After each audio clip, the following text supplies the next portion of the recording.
right, good morning, everyone. Welcome to our September press availability with Superintendent Dr. Rogers. As always, she is ready to prepare to provide some updates for you all, and then following her updates, we will have a period of question and answer. So, Dr. Rogers, good morning. Good morning, everyone. Thank you very much for joining us here for the September press conference. I'm pleased to provide highlights of our first month of school and updates for all members of Team BCPS. But before I begin, I want to welcome Mr. Emery Young, member of the Board of Education. Thank you for being here. So we are nearly 1 month into the new school year, and it has been a strong start for Team BCPS. Board members, elected officials, cabinet members, and I have spent the first few weeks visiting schools throughout the county. Please continue to exercise caution on the roads to help ensure the safety of our students as they go to and from school. During our visits, we were very pleased to see engaging instruction right from the very first day of school, and students across all grade levels are excited and diving right into content.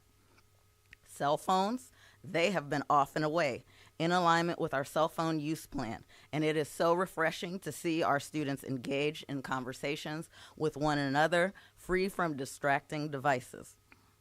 I encourage our students to continue to adhere to the outlined off and away plan and maximize their learning time during the school day.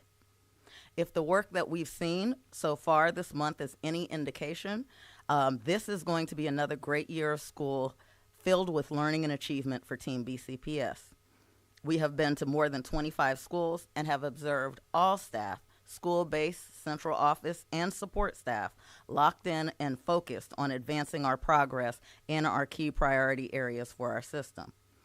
We kicked off the school year with encouraging MCAP results. For the second consecutive year, BCPS students have made gains in performance on English language arts and mathematics state assessments. 80 BCPS schools saw increases in the percentage of students scoring proficient in both ELA and math. Our students made gains in 14 out of 16 English and math state assessment data points, and our rate of improvement for ELA exceeds the state. We are pleased that 9 out of 10 student groups improved performance in English and math. However, we still have more work to do to continue improving academic achievement for all of our students, and we are committed to that. September is Attendance Awareness Month, and Team BCPS is here for it. We are calling on all members of Team BCPS to engage in the system-wide activities and spirit days planned for this month. On September 19th, students and staff are asked to wear neon or bright colors to show that good attendance leads to success and even brighter futures.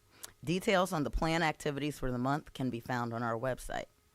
I'm very proud to inform you that 120 of our BCPS schools further reduced chronic absenteeism last school year, and we're looking for more improvement. We are seeing improvement in all zones, at all levels, for all student and service groups. We thank our parents and guardians for that. As a reminder, the state highlighted Baltimore County Public Schools for making the greatest improvement in reducing chronic absenteeism across the state. Special thanks to our many lawmakers who recorded encouraging messages for our students, reminding them of the importance of attending school regularly. Partnerships that are focused on student success are critical to the continued forward progress in BCPS. Thank you so much, and let's keep the momentum going and ensure that all of our students are in school every day on time.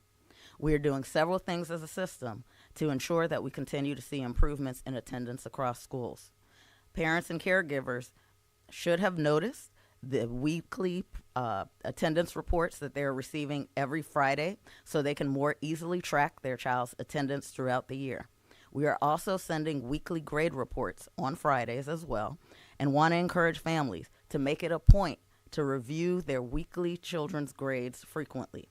We hope that these reports will help families to support their children's attendance and academic progress throughout the school year and become stronger partners with the schools. I'm looking forward to meeting with students, staff, and families throughout the year at upcoming community engagement events. To kick off our fall engagement activities, we begin this evening hosting our annual curriculum night. It will begin at 6 p.m. at Pikesville High School. All are invited. Families are encouraged to come and discover more about what their children will learn. Families can talk one-on-one with BCPS staff about how to support students at home. Attendees will also have an opportunity to participate in interactive demonstrations, view curricular and instructional materials, and engage with representatives from county government agencies and nonprofit partners. And then on Thursday, we will have the first of 5 community conversations on the BCPS strategic plan. This will be at Windsor Mill High School. The BCPS strategic plan will outline our goals, initiatives, and strategies to advance student achievement, and it is critical that we hear directly from our stakeholders as we move through the process of developing a new strategic plan for BCPS. I look forward to providing additional updates throughout the year on our progress and the accomplishments of our students, staff, and schools. Thank you.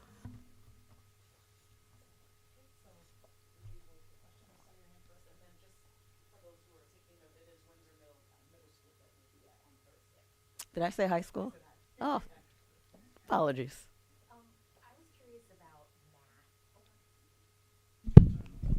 I was curious about math, knowing that it's an area all Marylanders are trying to improve in, and that the state is realigning or changing its framework.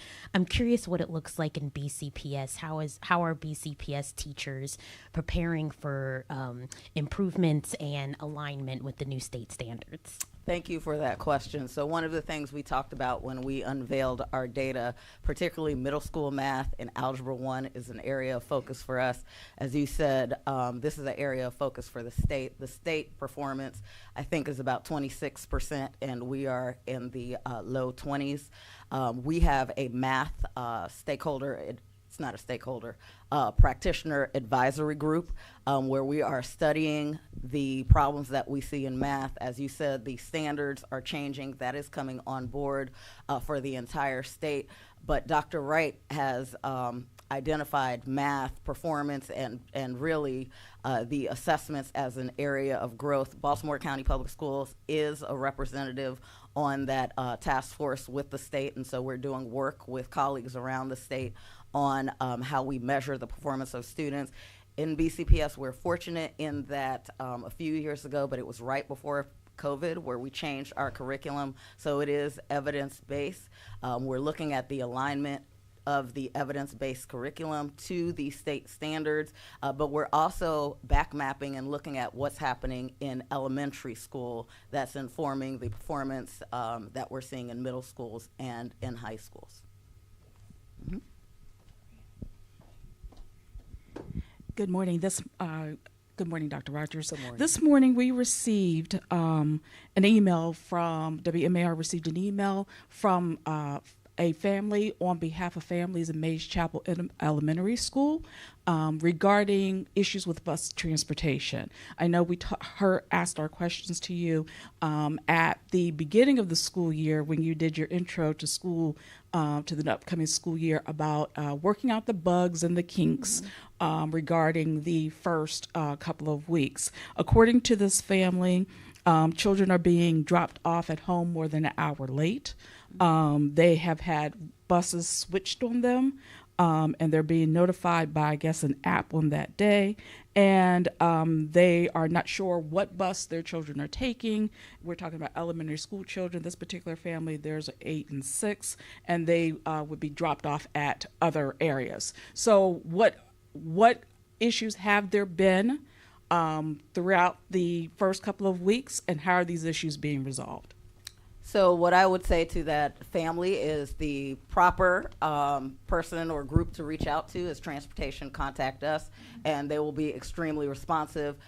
It is indeed correct. The Baltimore County has invested in an app that is to provide all of our families with minute-by-minute access regarding any changes, regarding any delays, and it allows a parent to track when their child is on the bus, where they are in the process. It is not atypical in Baltimore County, and I think in any school system, where if, the bus drivers and attendants are individuals, and things may change on them. And so if there is a change, what the Department of Transportation has done and committed to and shared with all families is that the school is notified, but also the information is posted on that app. And I believe there's still a link on our website under the Department of Transportation for up-to-date information. So if there is specific information, I know some families have asked for changes in stops and things of that nature. If there are specific requests that they have, we would request that they either call customer service transportation, which there is a manned line until well into the evening, and it starts very early in the morning, or send an email to transportation contact us.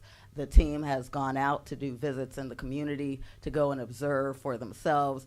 When and if necessary, we pull in our public safety partners to make assessments with us. So it sounds like you received an email from a unique situation, and I would advise the family to contact. If you are comfortable sharing that information with us, we will have transportation reach out directly to them to address their concerns. We also, as you know, have these new cameras that were invested in last year, and there are cameras inside and outside the bus with audio that will, the team will go and review, that gives them accurate representation of exactly what's happening during the whole transportation run. So thank you.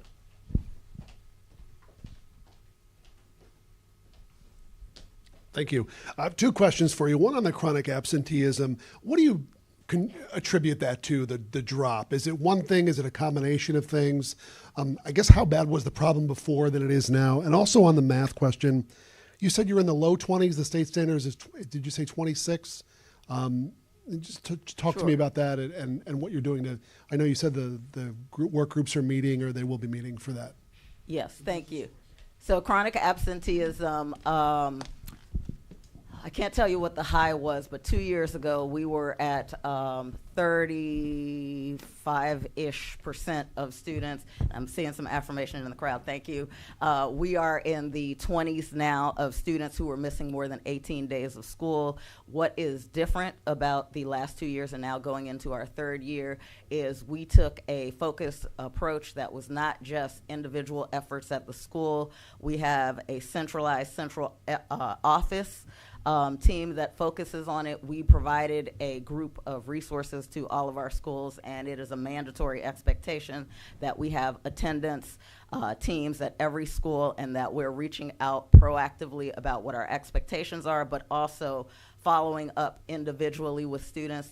It is a variety of things. Sometimes it's the old-fashioned alarm clock that we advise a parent with the obnoxious sound to put it all the way across the room so a student has to get up.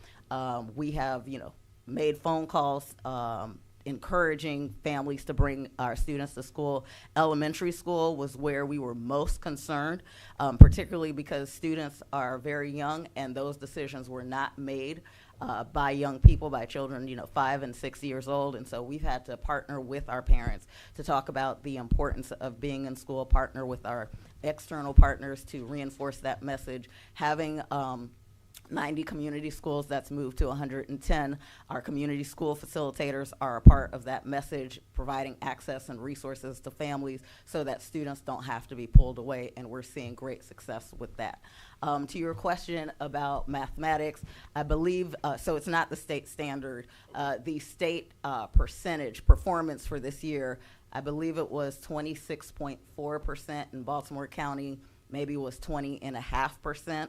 And so across the state, this is an area where we are concentrating our efforts. So as the groups meet, they're looking at, we use Performance Matters, so it gives us data as students take assessments, mathematic assessment. It gives us data based on individual standards. Where are our students finding problems? And so that's important for the teachers who teach that grade level in the building, for them to go back next week and try to fill those gaps for the students sitting in the courses, but it also gives us information in the aggregate for us to see what's happening in grade 1, in grade 2, and grade 3. So our small but mighty team that works in curriculum and instruction, they can look and see if there's a gap that they can fill, but it also allows us to share this information with the state. And so we're being very intentional about monitoring the data, monitoring the progress of the students in real time. It's a focus of walkthroughs where we have central office staff going into the classrooms and providing that feedback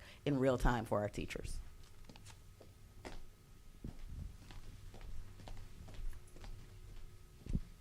Hi, two things. So first, is there any timeline you're aware of for when when the board will be filled in the vacancy of Tiara Booker Dwyer? Is there any requirement for the board to be complete in that way, before a certain time?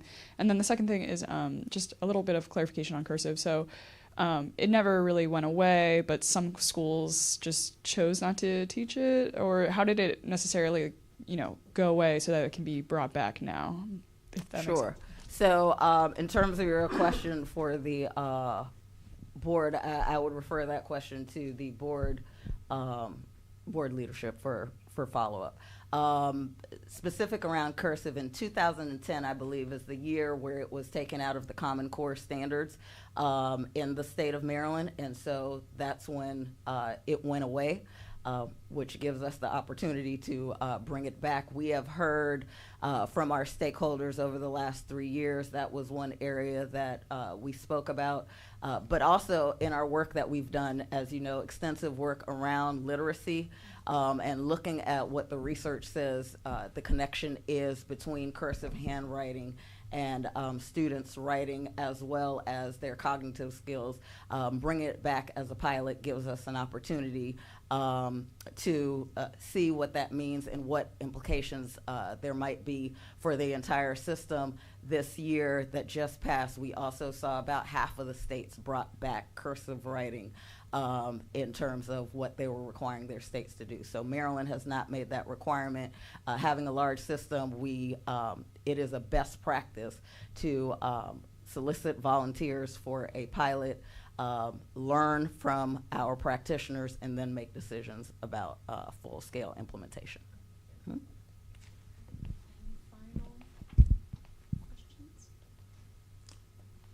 Okay, if that is it, we will see you all tonight at Curriculum Night and on Thursday at our Strategic Planning Community Conversation. Thank you so much. Be safe as you head home. Thank you. Thank you.